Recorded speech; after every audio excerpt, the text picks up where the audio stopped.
Hello दोस्तों, मेरा नाम है मनीष वर्मा। आप देखना शुरू कर चुके हैं आपका अपना चैनल यूट्यूब लाइब्रेरी। आज का टॉपिक है www। क्या होता है www? ये 3 W क्या हैं? किसी ने किसने बनाया? किसी ने सोचा आज तक? क्या काम करता है? तो आइए जानते हैं कि क्या है।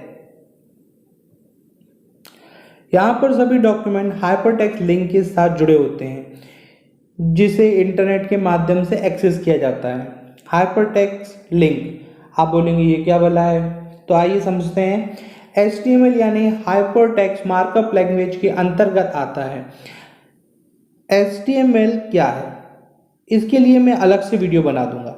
अभी के लिए आप इतना समझें कि जब वेब ब्राउज़र जैसे Google Chrome, Mozilla Firefox, opera आदि से जब वेबसाइट पर जाते हैं तो वेबसाइट पर जो अलग अलग पेजेस ओपन होते हैं वो HTML में ही बने होते हैं और एक दूसरे से जिस लिंक से वो जुड़े होते हैं उसे ही हम हाइपरटेक्स्ट लिंक कहते हैं।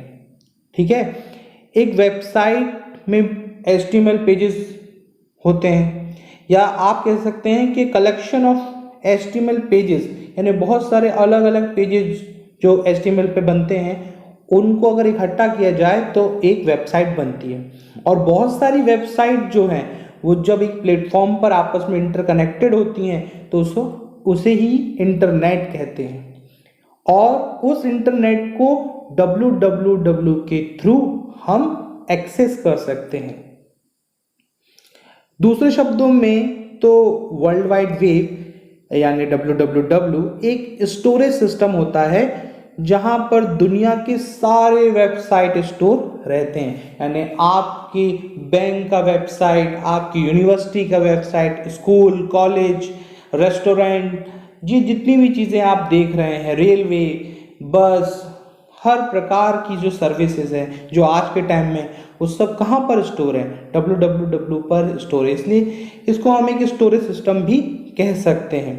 बाकी इसकी डेफिनेशंस बड़ी पूछी जाती है, कई लोग बोलते हैं कि उसके बारे में बताएं। तो डेफिनेशन सिंपल सी है। www का full form world wide web.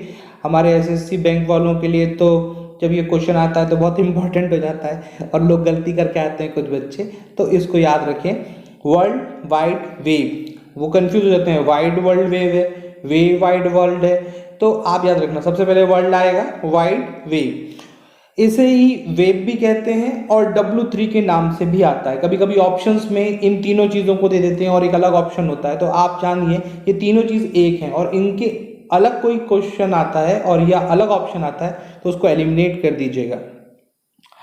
तो मैं आपको बता रहा था कि इसकी डेफिनेशन यह है कि यह एक इंफॉर्मेशन स्पेस होता है जहां पर वेबसाइट से रिलेटेड सारे डॉक्यूमेंट और वेब पेजेस को URL यानी यूनिफॉर्म रिसोर्स लोकेटर के द्वारा आइडेंटिफाई किया जाता है। अब आप बोलेंगे यूनिफॉर्म रिसोर्स लोकेटर क्या है? तो अगर आसान भाषा में समझाया जाए तो आप ऐसा समझिए कि ये केवल एक एड्रेस है। अगर आपको किसी के साथ पत्र व्यवहार चिट्ठी भेजनी है तो एड्रेस लिखना पड़ता है, वैसे ही किसी को आपको चिट्ठी भेजनी हो तो वो भी आपको एड्रेस डालेगा आपका, तभी तो आपके घर पर आएगी। तो अगर किसी वेबसाइट पर जाना हो तो उसके लिए एक एड्रेस होता है, उसी को हम URL कहते हैं। और ये URL आपको हर वेबसाइट का अलग अलग मिलेगा। कह सकते हैं कि URL अपने आप में यूनिक होता है, वो चेंज नहीं किया जा सकता। एक वेबसाइट पर है तो वो दूसरा कोई उसको यूज़ नहीं कर सकता। तो आप समझिए, इसीलिए एक चीज़ और मैं बताऊं आपको कि जब URL जिस जगह पे टाइप होता है उस जगह को, उस बार को एड्रेस बार कहते हैं। तो एड्रेस है इसीलिए एड्रेस बार में टाइप होता है। नेक्स्ट इंफॉर्मेशन ये है कि अगर मैं इसकी हिस्ट्री के बारे में बात करूं कि किसने बनाया, तो आप समझिए, अगर हिस्ट्री की बात करते हैं www की, तो वर्ल्ड वाइड वेब से पहले इंफॉर्मेशन डिस्प्ले कराने का काम किया जाता था। इसको आप ऐसे समझिए कि इंफॉर्मेशन को टेक्स्ट की तरह डिस्प्ले किया जाता था, जो कि इंफॉर्मेशन को डिस्प्ले करने का अच्छा तरीका था। परंतु थोड़ा बोरिंग था। आज के एग्जाम्पल में समझ लीजिए, टेक्स्ट मैसेज और व्हाट्सएप ये दोनों ही इंफॉर्मेशन भेजने के लिए काम आते हैं, परंतु अगर मैं व्हाट्सएप की बात करूं तो उस पर इमेज, ऑडियो, वीडियो आदि रोचक तरीकों से इंफॉर्मेशन को शेयर किया जा सकता है। इसीलिए टेक्स्ट को बहुत कम यूज किया जाता है बनस्पत व्हाट्सएप की। तो वैसे ही टिम बर्नर्स-ली थे और उन्होंने सोचा कि यार इस बोरिंग तरीके को ख़त्म किया जाए। फिर इन्होंने क्या किया, इन सभी फीचर्स को लेके आए और सारे फीचर्स हमको दिए, प्रोवाइड किए। और www को वो एक जगह काम करते थे, सन प्रयोगशाला में, CERN, जैसे कि इसमें लिखा हुआ है, पढ़ लीजिए। और इसी CERN में उन्होंने करते करते प्रयोगशाला में इसको बनाया। और फिर क्या होता है कि हमको www मिल जाता है। अब आप बोलेंगे कि सारी बातें समझ में आ गई, हो गया। मैं आपको एक एग्जाम्पल देता हूँ, उससे आप आसानी से समझ पाएंगे। आपने देखा होगा जब भी आप किसी एड्रेस बार में देखते हैं तो लिखा रहता है HTTP, उसके बाद लिखा रहता है www, देन उसके बाद डोमेन नेम होता है, जैसे आप मान लीजिए google.com। ठीक, इन पूरी चीज़ों को HTTP, www, google.com, इनको समझते हैं कंबाइन से। मान लीजिए आपकी सिम खो गई है, ठीक है, आप अपनी सिम को लेने के लिए या आप उसको परचेज करने के लिए, खो गई है तो अब आप लेने जाएंगे, आपकी आइडिया या फिर एयरटेल, जियो या किसी भी ऑपरेटर की सिम हो, आप उसकी दुकान पे या उसके मतलब स्टोर पर जाएंगे, कहेंगे मेरी सिम खो गई है मुझे दीजिए, तो बोलेगा नहीं नहीं नहीं, पहले आपको हमारे एक प्रोटोकॉल को फॉलो करना पड़ेगा।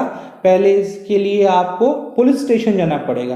पुलिस स्टेशन जाइए, वहाँ पर एप्लीकेशन जमा कीजिए, वहाँ से आपको एक परमिशन लेटर मिलेगा, या फिर आपको आपकी ही एप्लीकेशन की फोटोकॉपी दी जाएगी सील लगा के, वो आके आप दिखाइए, तब हम उसके बाद आपको आपकी सिम देंगे। वैसे ही जब हम गूगल को सीधे लिखेंगे तो गूगल हमको हमारे वेबसाइट पर जो भी उसकी जानकारी है वो हमको साझा नहीं करेगा। उसके लिए प्रोटोकॉल है, HTTP लगाना पड़ेगा, तो वो हो गया प्रोटोकॉल। और www वो पावती या वो परमिशन लेटर हो गया जो हमको सिम लेने के लिए पुलिस वाले देते हैं। और फिर जाकर हम क्या करते हैं, जैसे ही वो परमिशन लेटर दिखाएंगे, यानी www के साथ गूगल पर जाएंगे, तो वो गूगल अपनी वेबसाइट की सारी जानकारियाँ जो आपको HTTP प्रोटोकॉल के अंतर्गत देनी चाहिए वो आपके साथ साझा कर देगा। आशा करता हूँ आपको ये बात समझ में आई हो, और मेरे जितने भी लोग जिन्होंने भी मुझ पे कमेंट किया अभी, उनके लिए बहुत बहुत शुक्रिया। आगे भी ऐसा प्यार बनाए रखें। लॉकडाउन है, घर में अच्छे से रहें।